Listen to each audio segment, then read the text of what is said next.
Look at Bagoy getting more and more comfortable sitting on the glove. This is so cool. We got our gorgeous looking forest cobra just hanging out by the glass. Being a little defensive, but that's perfectly fine. We're gonna give her something she loves.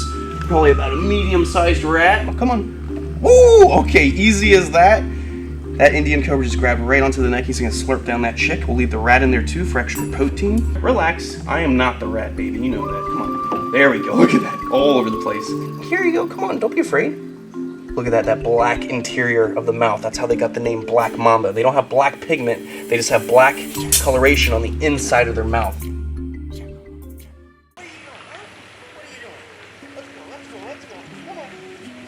What is going on, beautiful people? Welcome back to my wildlife. I'm hanging out with my beautiful boy, Bagoy. He's a Eurasian eagle owl. He's actually the second largest owl on the planet, with a wingspan getting over 6.5 feet long, a true predator. And we've got my little baby right here, Bertha. She's a huge puppy. She's a Caucasian mountain shepherd, one of the largest dogs on the planet, and actually a really good guard dog. That's why we have her here. She's just such a good guard dog, right, Bertha? Right, Bertha? And she loves Bagoy. Bagoy, the Eurasian eagle owl, was actually raised around dogs his first month on Earth. So if I put him on the ground a little bit, Bertha, you guys want to play? They actually like to play with each other. And he'll actually preen her fur, which is their version of grooming. Look, oh, look, he's practicing to fly. They're hanging out. They're such good friends. Be nice, Bertha. Don't be too crazy now, or I'll get crazy with you, okay? So Bagoy's getting nice and big, and as you guys can see, he's actually growing out his feathers in a matter of just a couple weeks. He's grown out all these beautiful feathers. He can actually now fly from the ground back to his perch, from the perch to the ground, so he can go all over the place. So before, he would just poop on his pee pad, and now he can poop wherever he likes. So it makes taking care of him much more interesting, which I enjoy. You guys happy with each other? You're playing with each other? Look at them, they're so cute. They're such good friends. Bear's just so big, sometimes she doesn't know her own weight. Want a mouse? There you go, Bear. You can't have the mouse. That's not for you. It's for Bagoy. He'll eat that. Good girl. You're getting so big. Look at her. She is such a big dog. So today on this episode, we're gonna go feed some of the snakes. I've got a lot of rats and chicks defrosted, so we're gonna see who's hungry. I'm sure everyone's a little bit hungry, right? Right? Bear, what about you? You wanna go eat some food? You can give the owl a sniff? Little Bagoy sniff? Looks like Bagoy doesn't want his food right now. We'll just get him on the glove. Ooh. Look at Bagoy getting more and more comfortable sitting on the glove. This is so cool because when I do outreach and do educational shows for schools and whatnot, I can bring Bagoy with me so people can get up close to one of the biggest birds of prey on the planet, or at least one of the biggest owls on the planet, the Eurasian eagle owl. Look at that. You see how he's going like this all the time? A lot of people think that he's dancing and he's real happy when I play music, but in reality what's happening is their eyeballs aren't actual eyeballs at all. They're actually more like tubes, like binoculars, and they're fixed. So when a bird of prey, like an owl, actually has to see how far something is to get good depth perception, they have to bob their head back and forth to actually see exactly where that object is so they can land on it with precision. Isn't that right, Bagoy? Huh? And then they do this little neck puff when they're a little bit hot.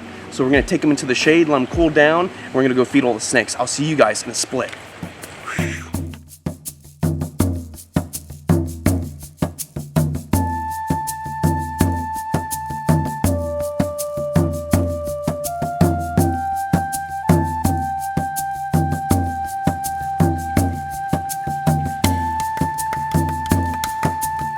Alright, beautiful people, we're out here in the Serpentarium. We've got our gorgeous looking forest cobra just hanging out by the glass.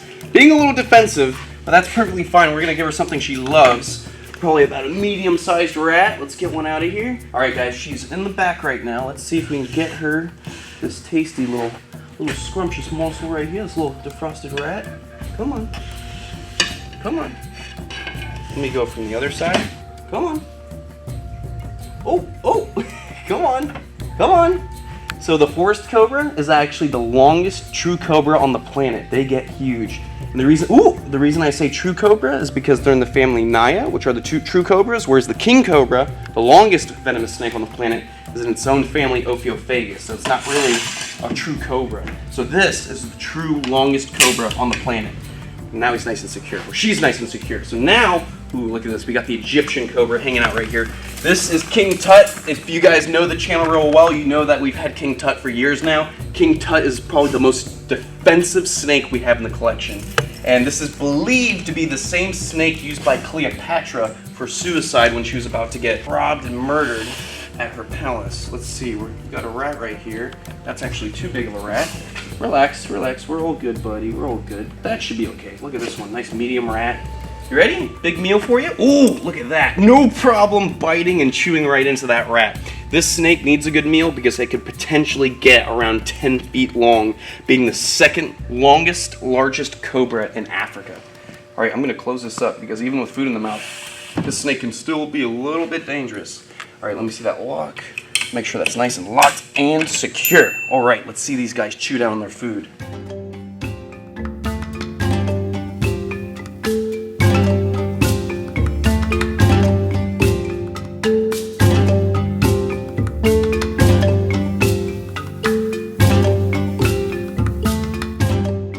Alright guys, the next pair of snakes are monocled cobras. We have an albino monocled cobra, and then we have Big Bertha, our normal monocled cobra. They are very anxious for food. They're very food motivated snakes. So to make sure that they're both safe with each other while they eat, well, they can't be safe with each other. We gotta make sure we separate them. So what I'm gonna do is get out the albino monocled cobra. We're gonna put her right into this box so she can be isolated while she eats. Relax, let me get that tail. Come here, where are you going? Come here. There we go. Whoa, come here. So this is the albino monocled cobra, gifted to me from my good friend Albert Killian. He actually is the same person who gave me my black mamba, my Gila monsters, and all my other stuff. Look at that. This snake's all over the place. All right, so we're gonna put this cobra right into the box. Relax, relax. No need to fuss. Such a pretty snake. You stay right there. I'm gonna grab a rat. This should be good. Hey, where you going, buddy? Want a rat? Want a rat? Ooh, yummy. Oh, okay, good. You stay in there. Enjoy. All right, we're gonna put a carabiner on there, locked and secure, nice and easy. And then now we can move on to Big Bertha. Let's get her a rat. Let me make sure I get my rat ready first. Look how motivated she is for food when I bring this rat out. When she picks up the scent, she goes ballistic. And that's actually why I had to separate these two cobras, because she will actually instigate and start biting the other cobra if she gets a chance, thinking there's more food to be eaten. Come on. Come on, silly. Usually you're way crazier than this. Come on. You want it? Big Bertha, my original monocled cobra with the collection. Excuse me. My original monocled cobra. Relax. I am not the rat, baby. You know that. Come on. There we go. Look at that. All over the place. And then after she goes to the bathroom, after digesting that nice meal, we'll make sure her enclosure is nice and clean because she's going to need some water. She's going to need that shed taken out. We're going to have to make sure that the enclosure is nice and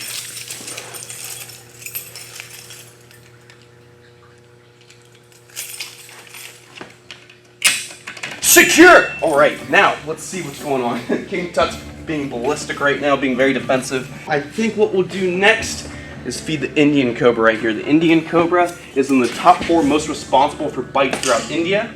And this snake is not badly tempered, but they have a very, very toxic venom. So you wouldn't want to make a mistake. I got a small rat and a small chick right here. So you can eat 2 nice little meals, be nice and content. This snake actually just came out of shed not too long ago. So it's probably gonna be starving right now. Come on. Woo! Okay, easy as that. That Indian cobra just grabbed right onto the neck. He's gonna slurp down that chick. We'll leave the rat in there too for extra protein. Look how pretty that snake is. That is just such a gorgeous looking animal. Almost like a teardrop right underneath the eye. Gorgeous coloration. It's almost like a sunset on the back of that hood. This is one of my favorite snakes in the collection, but honestly, every animal I have is a big favorite for me, and it's just a pleasure to be able to work with them. Ooh, nice and secure. All right, now let's see. Oh, you can eat that? We'll get some shots of them eating. I'll see you guys in a split second.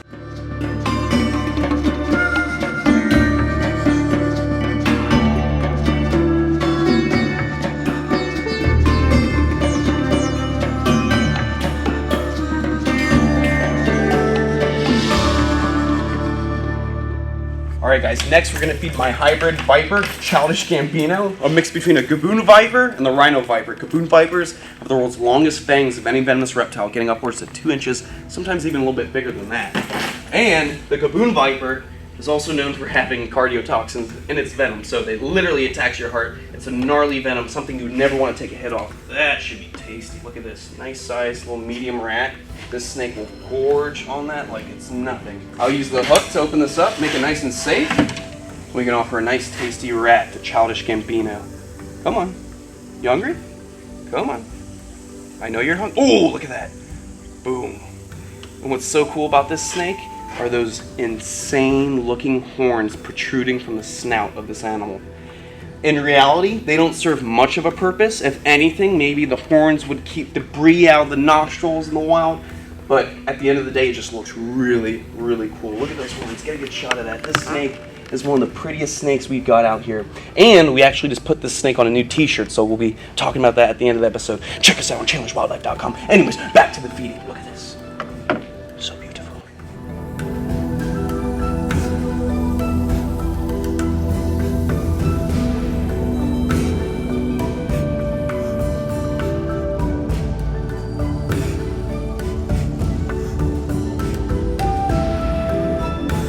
Guys, check this out. We've got the gaboon here eating, we got the gaboon in the back, and then we have my rhino viper in the back eating as well. All three of them chomping down on rats, looking good. If you notice the strange position that they hold the rat in, this technique of lifting the rat off of the ground is actually used in the wild. So when this snake would grab a rat in the wild, when it's kicking off the ground, causing all types of problems, they know to raise the rat about 5-6 inches off the ground so it has nothing to kick off of. So then the venom takes effect. It's kicking as much as it can't kick off of anything, and then slowly the rat dies and the snake starts to consume it while actually being positioned upwards.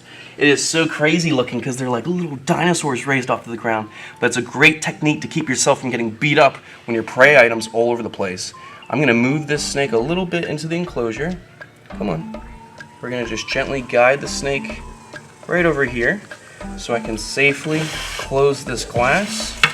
Because like I said, the gaboon viper has the world's longest fangs of any venomous reptile.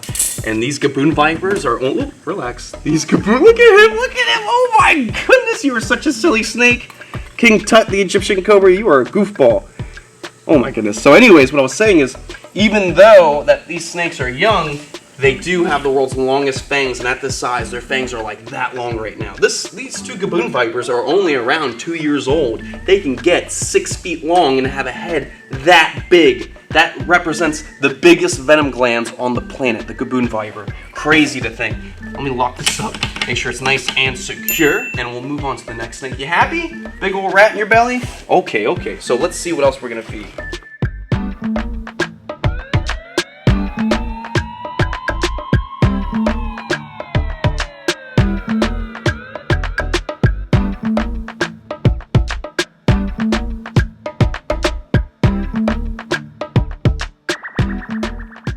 Alright, beautiful people, so in the other episode you guys saw that Senor Pepe, my Mexican West Coast rattlesnake, shed. So that means he's probably really hungry. We're going to offer him this big old rat right here.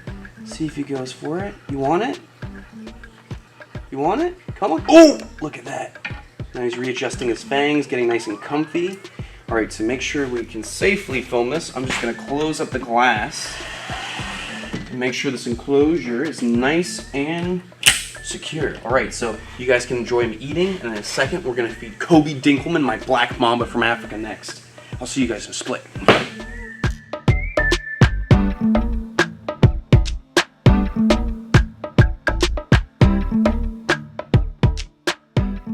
Guys, check this out. As he's consuming that rat, you can see the fresh new bead on that rattle. Get a nice look. Look how fresh that looks. It doesn't look old like it's been out for a while like the rest of that keratin rattle. So the thing is, just like I said, their skin is made of keratin. Every time they shed, they add a new bead to that rattle. There's nothing actually inside the rattle making that rattle sound. It's just the keratin rattle hitting against the other rattles. So it's kind of like the little way of saying, a little maraca here, a little maraca for you. If you come too close to me, I'll bite you. Just like that. And that's actually why they have the rattles. It's just a warning saying, hey, don't mess with me. And right now, while his mouth is occupied, which is his only way of defense with those fangs, he can only rattle to let us know he's unpleasant with our presence. So let's let him eat and skedaddle.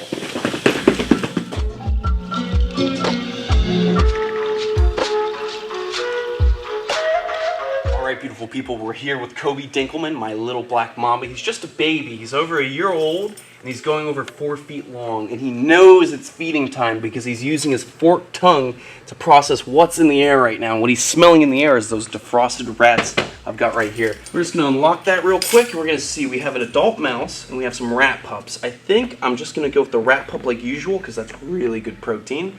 And he's right there at the edge. So let me just open this up, relax, nice and easy. You hungry? Nice big meal? Now, Kobe Dinkelman, being a male black mamba, he will eventually be the world's second longest venomous snake. You want to? Here you go. Come on, don't be afraid. Look at that black interior of the mouth. That's how they got the name black mamba. They don't have black pigment. They just have black coloration on the inside of their mouth. The black mamba is more of a gray coloration with a white underbelly, and the inside of that mouth is black. It's a black interior as a warning to predators. Do not mess with me. I'm highly venomous. Here in America, we have the water moccasin, also known as the cottonmouth, because when they feel threatened, they flash the inside of their mouth as well, and it's a white interior as a warning to stay away. So the black mamba, being from a totally different continent, they do the same thing, but with a black interior of their mouth. A full-grown male black mamba could potentially be 14 feet long. That ranks it as the second longest venomous snake on the planet, right after the king cobra. That's why they're so cool. They're such a massive snake. There's a lot of fear. There's a lot of reputation behind the black mamba's name. But at the end of the day, they're just another animal in the ecosystem out there to regulate all the other animals underneath them in the food chain. We need them in our environments, and they're so important just like you and I. And that's the main thing that you guys should learn from watching these episodes. Doesn't matter how bad of a reputation, doesn't matter how deadly the venom, or how much pressure in the talons or jaws, animals belong on this planet just as much as you and I. Little Kobe, you need some help with that? You kind of swung it in a weird way. You're swallowing it from the neck. I don't think you're going to be able to fold it like that, buddy. I'm going to close this so it's nice and secure. Let's get that lock going so we're not worrying about nothing. Let me just close the glass. All right, good. Put that lock right there, nice and secure. Let me just fix the insulation foam, make sure the glass is nice and secure.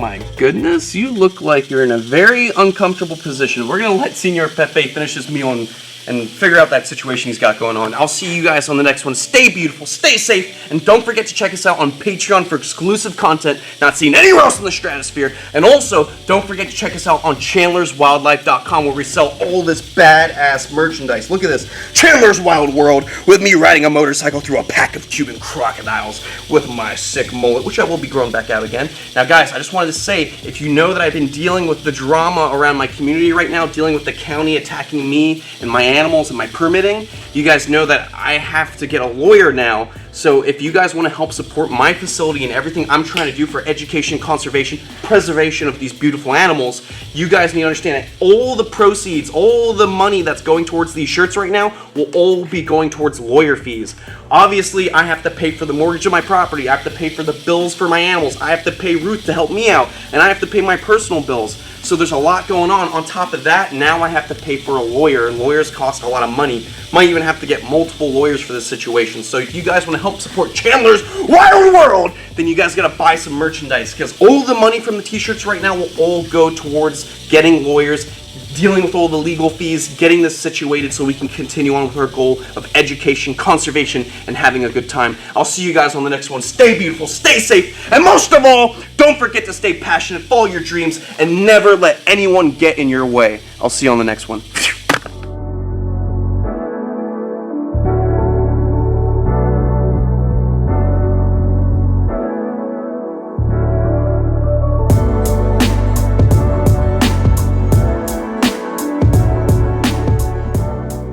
Look at him, oh my goodness, you were such a silly snake.